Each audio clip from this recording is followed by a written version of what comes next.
और बोला, यदि तुम चाहो तो मैं अर्जुन को ऐसा श्राप दे दूंगा कि वह कभी इंसानों के बीच रह ही न सके। वह महल से हमेशा के लिए दूर हो जाएगा। रानी ने खुशी खुशी उसे सोने के आभूषण और मोती दिए और बोली, बस मुझे इतना चाहिए कि अर्जुन गायब हो जाए और मेरे बेटे को ही गद्दी मिले। तांत्रिक ने अपनी तांत्रिक शक्तियों से एक मंत्रबद्ध धागा तैयार किया। उसने रानी से कहा, यह धागा जैसे ही अर्जुन के हाथ पर बांध दोगी, उसका रूप सांप में बदल जाएगा और वह महल से बाहर निकाल दिया जाएगा। एक दिन पिता किसी राज्य दौरे पर गए हुए थे। रानी मेरे पास आई और बड़े प्यार से बोली, बेटा अर्जुन, यह धागा ले लो, यह तुम्हारी रक्षा करेगा। मैं उसकी मीठी बातों में आ गया। जैसे ही उसने वह धागा मेरे हाथ पर बांधा, अचानक मेरे पूरे शरीर में एक अजीब सी झंझनाहट दौड़ गई। देखते ही देखते मेरा शरीर बदलने लगा। मेरी टांगें गायब हो गईं, हाथ सिकुड़कर चिपट गए, मेरी जीभ दोमुही हो गई और पूरा शरीर फनधारी सांप में बदल गया। मैं चिल्लाया, चीखा, बचाओ बचाओ, लेकिन मेरी आवाज कोई इंसान सुन ही नहीं पा रहा था। महल के पहरेदार मुझे देखकर लाठियां उठाकर दौड़े और बोले, यह तो खतरनाक नाग है, इसे महल से बाहर निकालो। वे मुझे मारने लगे और मुझे मजबूरन महल से दूर भागना पड़ा। तब से मैं इस जंगल में भटक रहा हूं। यह सब सुनकर सरिता की आंखें भर आईं। उसने सोचा, बेचारा, इसकी जिंदगी भी मेरी तरह दुखों से भरी है। मां से वंचित और फिर सौतेली मां के षड्यंत्र का शिकार। अर्जुन ने आगे कहा, लेकिन मेरी कहानी यहीं खत्म नहीं होती। एक दिन मैं जंगल में भटक रहा था, तभी मुझे एक साधु मिले। वे बहुत तेजस्वी और सिद्ध महापुरुष लग रहे थे। उन्होंने मुझे देखते ही पहचान लिया और बोले, बेटा अर्जुन, तुम्हारे ऊपर जादुई बंधन है। यह धागा जब तक तुम्हारे हाथ में है तब तक तुम नाग रूप में ही रहोगे।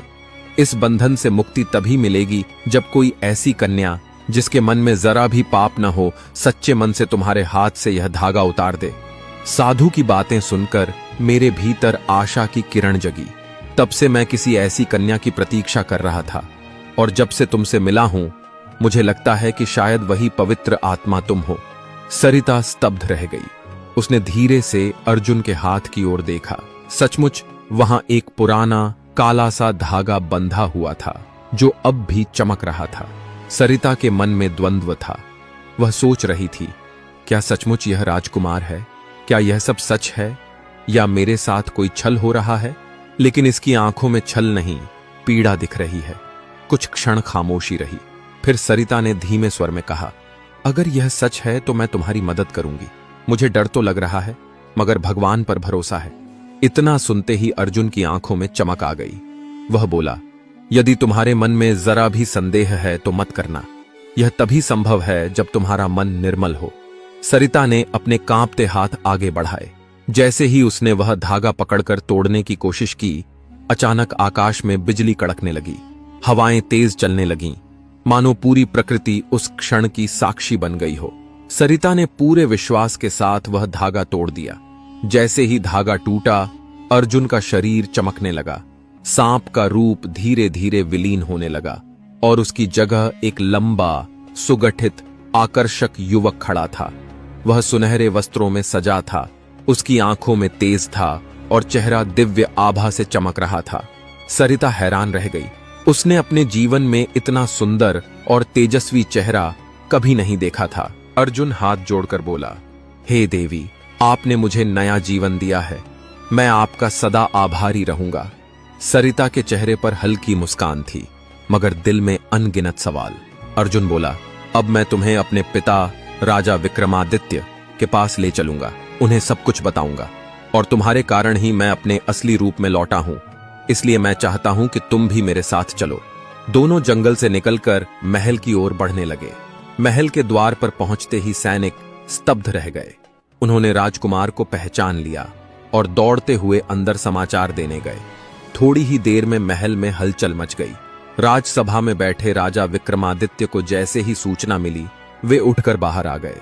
जैसे ही उनकी नजर अर्जुन पर पड़ी, उनकी आंखों से आंसू छलक पड़े। वे दौड़कर अपने बेटे से लिपट गए और बोले, बेटा, कहां चले गए थे तुम?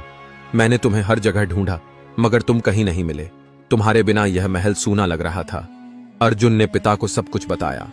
कैसे सौतेली मां ने षड्यंत्र करके उसे नाग बना दिया था, कैसे वर्षों तक वह जंगल में भटकता रहा और कैसे सरिता ने उसे मुक्त किया। राजा विक्रमादित्य ने यह सब सुना तो उनके क्रोध की सीमा न रही। उन्होंने तुरंत सैनिकों को आदेश दिया, रानी माधवी और उसके बेटे को बुलाया जाए।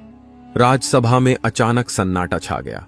सबकी नजरें महल के द्वार पर टिकी थीं, जहां से सैनिक रानी माधवी और उसके बेटे को पकड़कर लाए। रानी के चेहरे पर घबराहट साफ झलक रही थी, लेकिन फिर भी उसने अपने चेहरे पर बनावटी गर्व बनाए रखा। उसका बेटा कुछ नहीं समझ पा रहा था, मासूमियत से इधर उधर देख रहा था। राजा विक्रमादित्य सिंहासन से उठकर गुस्से में गरजे, रानी माधवी, तुम्हें यह राज्य और यह महल मैंने सम्मान देकर सौंपा था। तुम्हें अपने बेटे के साथ सुख सुविधाएं दी थीं, मगर तुमने मेरे ही बेटे के साथ ऐसा घिनौना षड्यंत्र किया। क्या तुम्हें जरा भी